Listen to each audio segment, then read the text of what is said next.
Hello guys, welcome to Bako Smart Tech.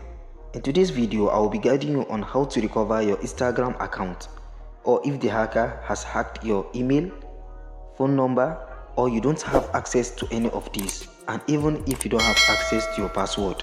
So the first thing I'm going to tell you is that make sure you have the Instagram application installed on your phone or device, and make sure that there is no any other account logged into that Instagram at the moment.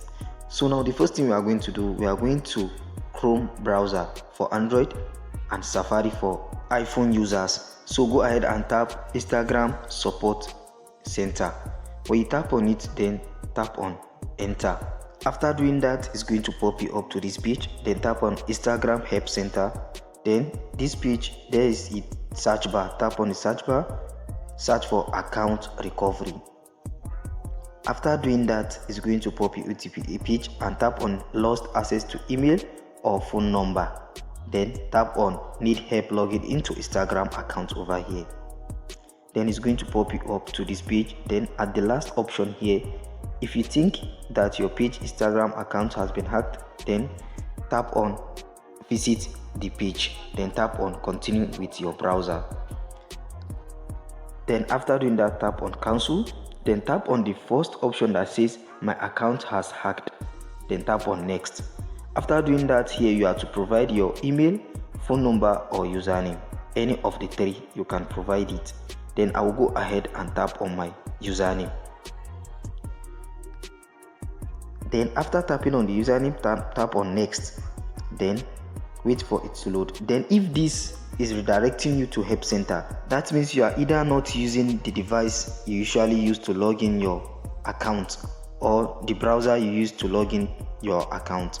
So the solution is that go ahead to your Instagram application. When you head over to your Instagram application, then you are going to perform the same procedure here. Tap in your username. After tapping on your username, then instead of tapping password, tap on forget password. Then after doing that, here you are to provide your email, phone number or username to search for your account. Then I'm going to quickly search for my username. After tapping on it, then I'll tap on continue. Then I'll wait for it. Then it's going to pop you up to this page where it will ask you to create a new password. You are going to create a new password, then tap on continue and make sure that this login out of other devices, you tick it so that it's going to log out from any other devices. Then tap in your new password. After doing that, then tap on continue. Then it's going to tell you to confirm the password. Make sure that all these tasks you are performing, you are doing it on the actual device you use to log in your account. So after all this, is going to log you directly into your account. I hope this video helped you. If it do so, don't forget to click the like button and also subscribe to my YouTube channel. Thank you for watching.